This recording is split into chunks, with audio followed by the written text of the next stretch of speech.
हालिम। उसने देखा एक नीम अंधेर कमरा है जिसकी चौखट पे वो नन्ही लड़की खड़ी है, खुले लंबे बाल और पैरों तक आता लिबास। अंदर एक आदमी पुश्त किए बैठा है, उसके आगे आग जल रही है और वो झुक के सलाख पे किसी शय को दहका रहा है। छोटी लड़की कदम कदम चलती उसके कंधे के पीछे आ रुकती है। पापा, उसके पुकारने पे वो चौंक के गर्दन मोड़ता है जैसे बुरे ख्वाब से जागा हो, फिर जबरन मुस्कुरा देता है। तुम सोई नहीं तालिया? ये लोग कौन थे जो अभी यहाँ से गए हैं? उसकी कम उम्री बारीक आवाज़ गूंजती है तो वो ज़्यादा चौंकता है, फिर उसका हाथ थाम के उसे साथ बिठाता है। मेरे दोस्त थे, फौज के साथी, और सलाख को अंगारों पे पलटाता है। उसके सिरे पे सोने के सिक्के जैसा कुछ है। बच्ची हथेली पे कुछ चेहरा गिरा के सोच में डूबती है और कहती है, मगर वो सिपाही तो नहीं लगते थे, मैंने खुद सुना था, वो बार बार पंबूरो कह रहे थे। या अल्लाह तालिया, मुराद के हाथ में पकड़ी सलाख लरसती है, घबरा के इधर उधर देखता है। ये पंबूरो शिकारबाज कौन होते हैं पापा? उसने बौखला के उसे चुप कराया। तुम ये लफ्ज़ अब नहीं बोलोगी, अगर शहर में किसी ने सुन लिया तो हम सब मार दिए जाएंगे। मगर पापा, वो किसी खजाने की बात कर रहे थे। फिर उसकी आंखें चमकी। मुझे बताओ पापा, क्या कोई खजाना है पापा? आदमी गहरी सांस लेता है और सलाख आग से ऊपर उठा के दिखाता है। उसके सिरे पे गोल सिक्का और डली जुड़ी है, सुनहरी चाबी, जिस पे चाबी तैयार हो जाएगी तो हम उसकी मदद से खजाना ढूंढ लेंगे और फिर हमारे शहर के लोगों को आफियत मिल जाएगी। बच्ची की आंखें देखती चाबी पे जम सी जाती हैं, लब खुल जाते हैं तहैयर से, सताइश से। ये चाबी किसकी है? इंसानों के सबसे बड़े ख़जाने की। मैं उसको अपने लोगों की मदद के लिए तैयार कर रहा हूँ। चांद की 21वीं पे ये तैयार हो जाएगी, फिर ये हमें खुद खजाने तक ले जाएगी। वो कैसे? वो दिलचस्पी से पूछती है। जो इस चाबी को पहली दफ़ा पहनता है वो उसको रास्ता खुद दिखाती है, उसको इस जगह खुद ले जाती है जहाँ खजाने का कफल है। हमारे गांव के लोगों के मसले ख़त्म हो जाएंगे, सब अमीर हो जाएंगे। वो धीरे धीरे समझा रहा है। उसे सबसे पहले कौन पहनेगा? उसकी नज़र दहकती चाबी पर टिकी है जिसको वो दोबारा आग में डाल रहा है। मैं, सिर्फ मैं। तुम उसके करीब भी नहीं आओगी। अब जाकर सो जाओ, वो आखिर में दृष्टि से कहता है, मगर उसकी नज़रें अभी तक चाबी पर टिकी हैं जिस पे चंद हिंसे बार बार उभर के मिट रहे हैं, जैसे वो बहुत से अल्फाज अपने अंदर पनपती जा रही हो। वो अजीब से हिंसे थे।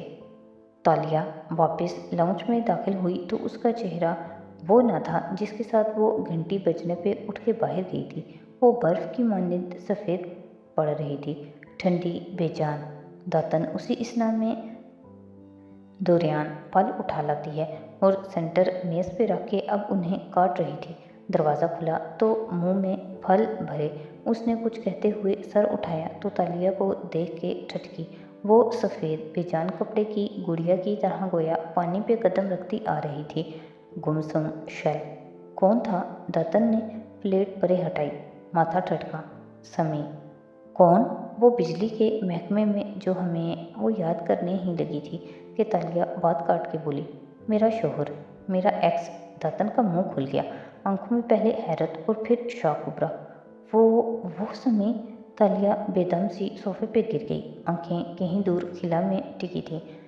क्या कहा उसने? दातन परेशानी से उठ के उसके पास आई। उसने कोई नुकसान पहुंचाने की कोशिश तो नहीं की तुम्हें? तुमने मुझे क्यों नहीं बुलाया? वो मुझे डराने आया था, शायद वो अशर को जानता है, धमका रहा था कि अशर को बता देगा कि मैं फ्रॉड हूँ। उसको कैसे मालूम कि हम इस गेम्स हैं? दातन चौंकी।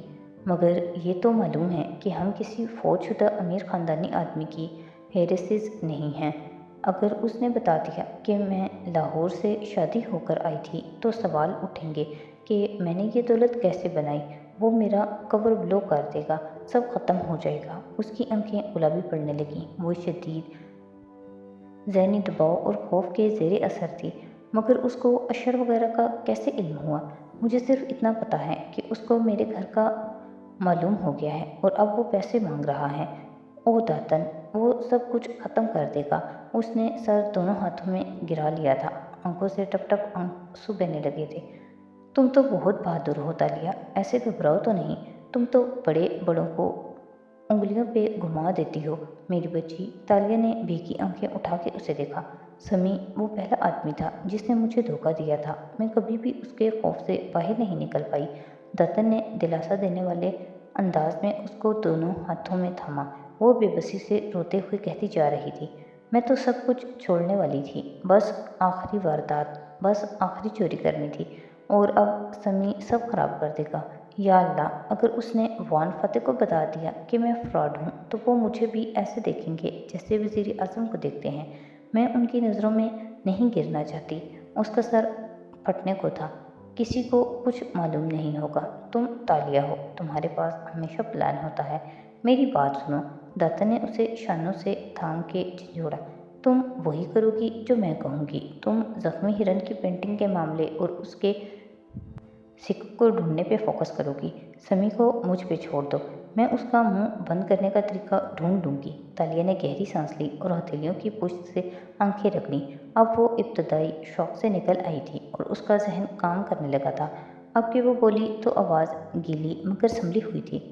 कुछ करो दातन, एक दफ़ा वो चाबी मिल जाए तो मैं वान फाते की ज़िंदगी से दूर चली जाऊंगी। बस तब तक समी का मुंह बंद रखने की कोशिश करो। ऐसा ही होगा। और हाँ, ब्रेसलेट मिल गया ना? दातन को ख्याल आया तो पूछा। तालिया फीका सा मुस्कुराई। हाँ, जैसे हम वेटर बन के पार्टीज में औरतों के बच्चों को रुलाकर उनका जेवर छुपाते थे, बिल्कुल इसी तरह। Cry baby scam. मुझे बस अब वो सिक्का ढूंढना है। और मुझे समी का हाल। दातन उठी और अपनी चीज़ें उठा के पर्स में डालने लगी। कुशन के पीछे से एक पुरानी छोटी किताब उठाई। तालिया अब बेचैनी और परेशानी से बड़बड़ा रही थी। कहाँ हो सकता है वो सिक्का?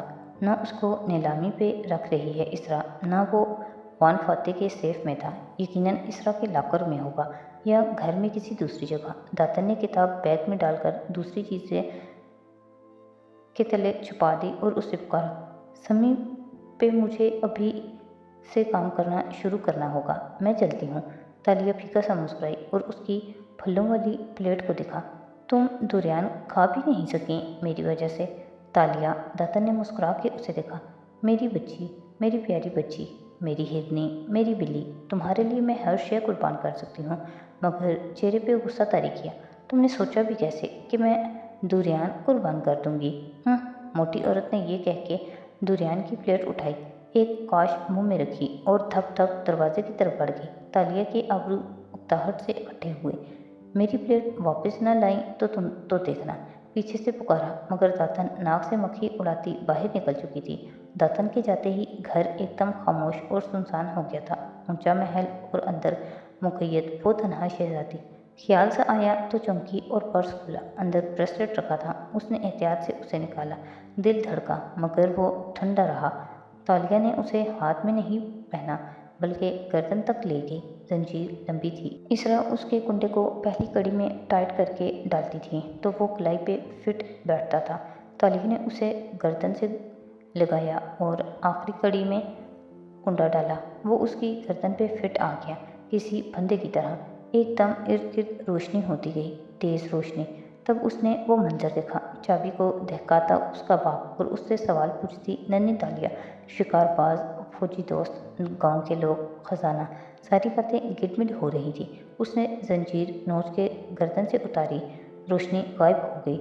हवासों में वापस आने में उसे चंद लम्हे लगे थे। सुनहरी जंजीर सोफे से नीचे जा गिरी थी। उसने झुक के उसे उठाया। वो बेनूर रही मगर तालिया की आंखों में तहैयर, खौफ और जस्तजू मिलजुल के उभरने लगी थी। शिकारबाज, मगर किस चीज़ के शिकारी? वो आंखें छोटी करके लाइट को देखती बड़बड़ाई थी। तो ये थे मेरे पापा। पहली दफ़ा देखा उनको। वो ख्वाब को समझने की कोशिश कर रही थी। पापा फौज में थे और उनके दोस्त भी शिकारबाज, कोई ऐसी तंजीम जिस पे पाबंदी होगी। और ये लोग खजाना तलाश कर रहे थे अपने गांव के गरीबों की मदद करने के लिए। वो दौरे खला में देखती कड़ियाँ मिला रही थी। और वो चाबी, वो शायद उन्होंने मुझे पहना दी हो। میں اسے پہن کے دور کسی چرچ میں نکل گئی ہوں گی اور کھو گئی ہوں گی۔ چابی اترتے ہی میری یادداشت چلی گئی ہوگی اور میں کسی کو بتا نہیں سکی ہوں گی کہ میں کہاں سے آئی ہوں، مگر پھر مجھے میرے پاپا نے ڈھونڈا کیوں نہیں؟ اس کا ذہن الجھ رہا تھا۔ شاید پیچھے سے لوگوں کو معلوم ہو گیا ہوگا کہ وہ شکار باز ہیں اور وہ کسی مشکل میں پھنس گئے ہوں، شاید وہ جان سے چلے گئے ہوں۔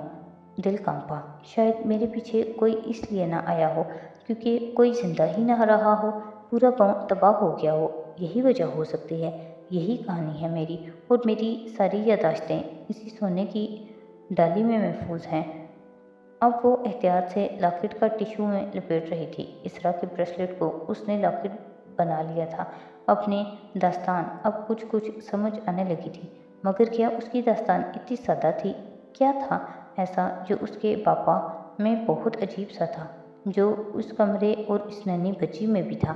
کچھ بہت انوکھا اور منفرد، جس کو سمجھنے کے لیے اس کی عقل چھوٹی پڑ رہی تھی۔ کچھ غلط تھا۔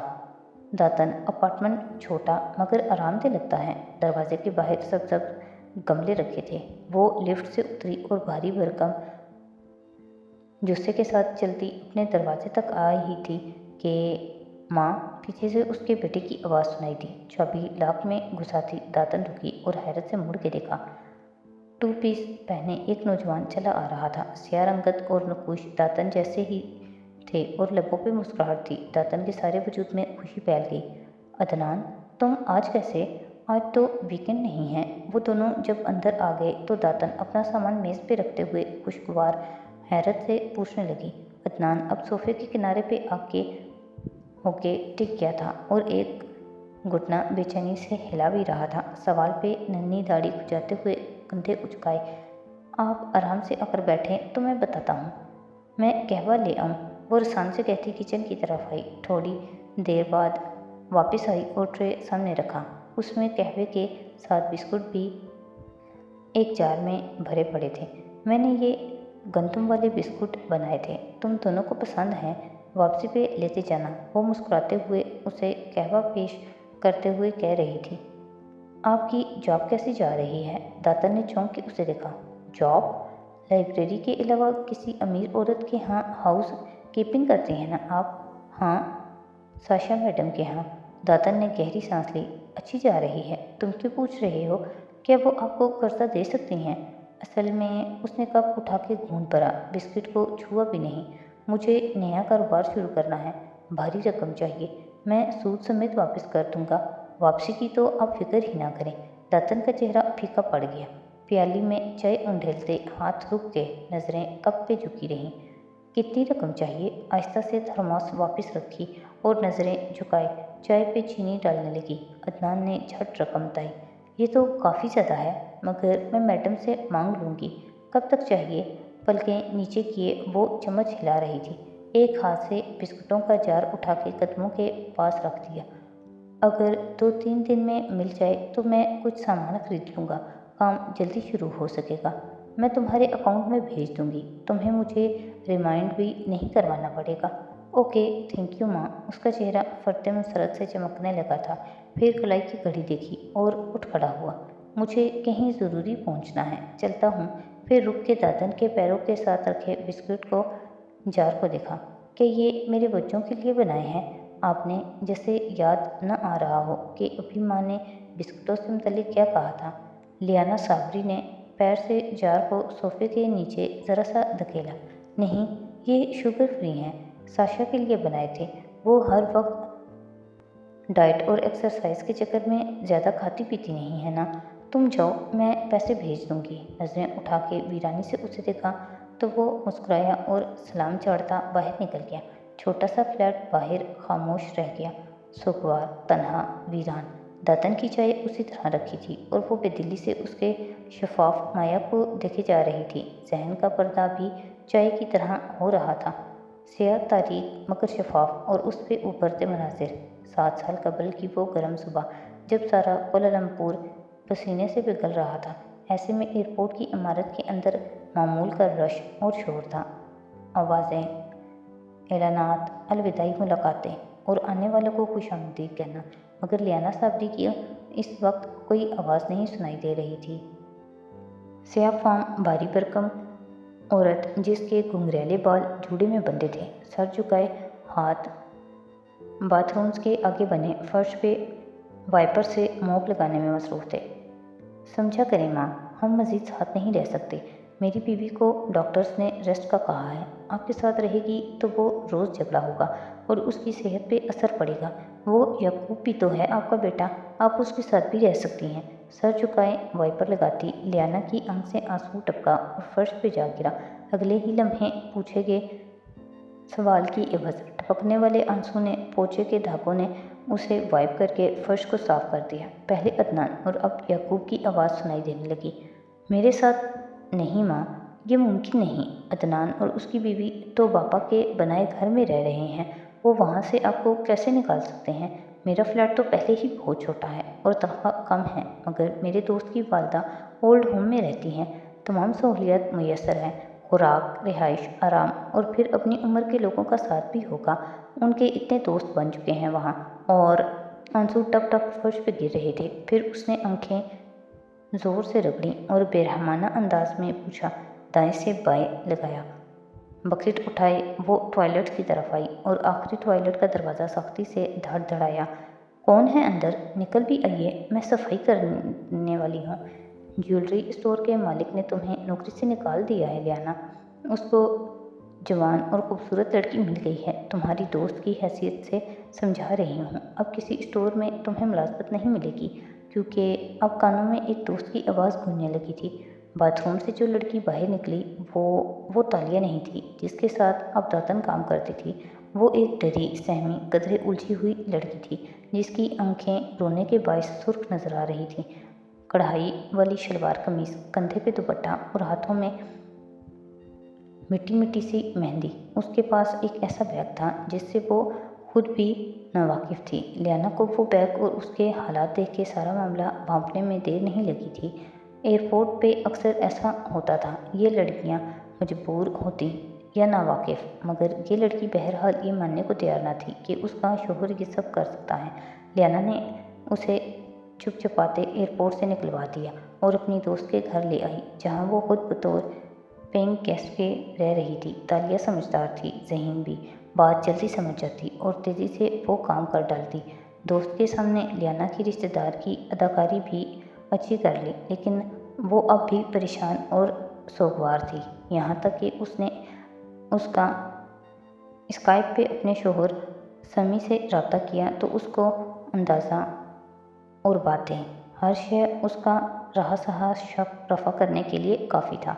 अब लियाना को लगा कि तालिया बिलाखिर मान गई है कि उसके शोहर ने उसे सिर्फ इस्तेमाल किया और आगे भी करना चाहता था, क्योंकि नौजवान लड़कियों के बैग्स एयरपोर्ट पे कम ही खोले जाते थे। लेकिन मान जाने के बाद वो बिल्कुल चुप हो गई। समी को मालूम ना था कि वो किधर है।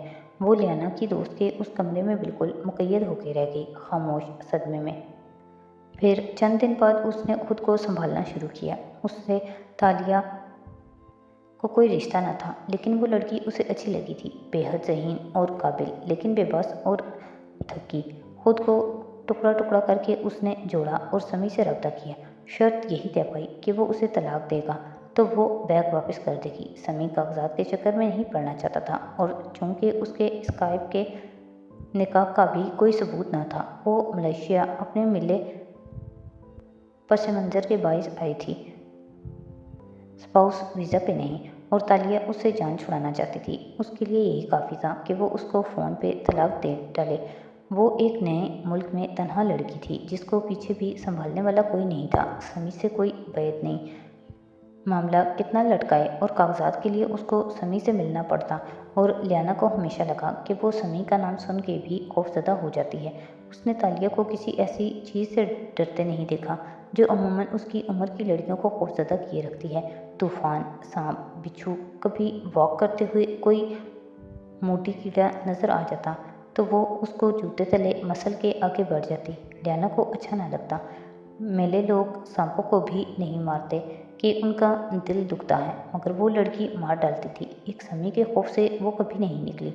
तलाक दे दी, बैग वापस हो गया, ताल्लुक ख़त्म, मगर उसके ذکر پہ وہ چونک جاتی۔ وہ واحد آدمی تھا جس نے تالیہ کو اسکیم کیا تھا، ایسے کہ اس کا ذہن مفلوج ہو گیا تھا۔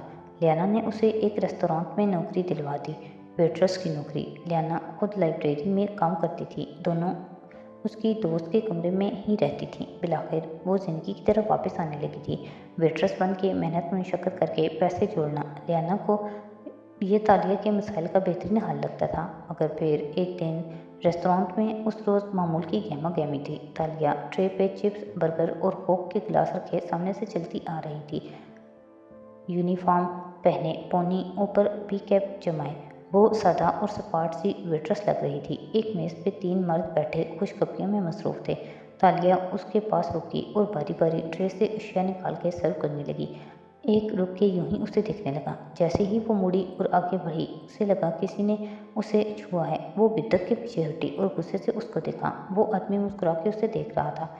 تفریح چاہیے تو گلی کے پار جاؤ، وہاں چند رنگٹ کے عوض تفریح مل جاتی ہے، یہاں آ کر تمیز سے کھانا کھایا کرو۔ غصے سے غرا کے آگے بڑھ گئی، مگر ان پہ کوئی اثر نہیں ہوا۔ تینوں مسکراتے رہے۔ چند قدم دور گئی تھی کہ ایک کی آواز سنائی دی، اس نے کوئی نازیبا بات کہی تھی۔ تالیہ کی رنگت سرخ ہوئی، اس کا ہاتھ قریبی میز کی طرف رینگا جہاں ایک چھری رکھی تھی۔ اس نے سرعت سے چھری اٹھائی اور گھما کر ایک دم اس کی طرف دے ماری۔ چھری گول چکر کی صورت گھومتی فضا میں اڑتی ہوئی سیدھی ان کی میز کے ساتھ دیوار کے وسط میں پیوست ہوگی، جیسے کسی ماہر نشانہ باز نے نشانہ باندھا ہو۔ 2 گھنٹے بعد وہ لیانا کے ساتھ اس کی لائبریری کے باہر ایک کیفے میں بیٹھی تھی اور فنگر چپس کھاتے ہوئے بولے جا رہی تھی، اور پھر بہت شور اور واویلا ہوا۔ آخر میں میری یہ نوکری بھی چلی گئی۔ بہت سی گالیاں اور لعن طعن کے ساتھ ریستوران کی مالک نے مجھے کسی شکاری کی اولاد کا طعنہ بھی دیا۔ وہ کہہ کر ہنس دی جیسے خود بھی انجوائے کر رہی ہو، یا شاید وہ زیادہ محفوظ ہو گئی تھی۔ مگر تم نے اتنا اچھا نشانہ باندھا کس سے سیکھا؟ کیا؟ لیانا حیران ہوئی تھی۔ پتہ نہیں، میں بچپن سے اچھے نشانے لگا لیتی ہوں، شاید مجھے یہ کام آتے ہیں۔ اس نے بے پرواہی سے شانے اچکا دیے اور کھاتی رہی۔ مگر ایسی کیا بات ہوئی جو تم اتنی خوش ہو؟ لیانا آنکھوں کی پتلیاں سکیڑ کے غور سے اسے دیکھا تو تالیہ نے چمکتی ہوئی آنکھیں اٹھائیں، ادھر ادھر دیکھا، احتیاط سے آگے ہوئی اور پرجوش سرگوشی میں بولی، کیونکہ جس نے میرے ساتھ بدتمیزی کی تھی، میں نے جاتے جاتے اس کا بٹوا بھی نکال لیا، اور میں اتنے ڈھیر سارے پیسے ہیں۔ ہاتھ میز پہ رکھا تو اس میں ایک نوٹوں سے بھرا بٹوا بھی تھا۔ تم کسی شکار کے ساتھ ساتھ کسی چور کی اولاد بھی لگتی ہو تالیہ، وہ خفگی سے بولی تھی۔ ہر وقت شکار بننے سے شکاری بننا بہتر ہے موٹی عورت۔ مجھے موٹی عورت مت کہا کرو، تو کیا داتن پتوکا کہوں؟ وہ ہنسی۔ داتن پتوکا بوڑھی داتی قسم کی خواتین کے لیے دیا جانے والا سرکاری اعزاز ہوتا ہے، تو کیا میں کسی داتن پتوکا سے کم ہوں؟ وہ گردن کڑا کے بولی تو تالیہ کے لب حیرت سے کھول گئے۔ تمہارا خواب یہی ہے کیا کہ ایک دن سرکار تمہیں داتن پتوکا کا ٹائٹل دے؟ اگر ہے بھی تو کیا؟ اتنے سال جیولری اسٹور اور اس لائبریری کی خدمت کی ہے میں نے، حق بنتا ہے میرا۔ وہ نتنے پھلائے، برا مان کے بولی تو تالیہ نے بے اختیار مسکراہٹ دبا لی۔ اوکے، جب میں بہت امیر ہو جاؤں گی، میرا جزیرے پہ وہ اونچا محل بن جائے گا، تو میں تمہیں یہ اعزاز دلوا دوں گی۔ یہ اعزاز امیر لوگ نہیں دلوا سکتے تالیہ مراد، یہ صرف پردھان منتری دلوا سکتا ہے۔ تو پھر میں… وہ اٹھی اور میز پہ دونوں ہاتھ رکھ کے جھک کے شرارت سے بولی، پردھان منتری سے شادی کر لوں گی، اور اس سے پہلی درخواست یہ کروں گی کہ وہ تمہیں سچ مچ کی داتن پتوکا بنا دے۔ خوش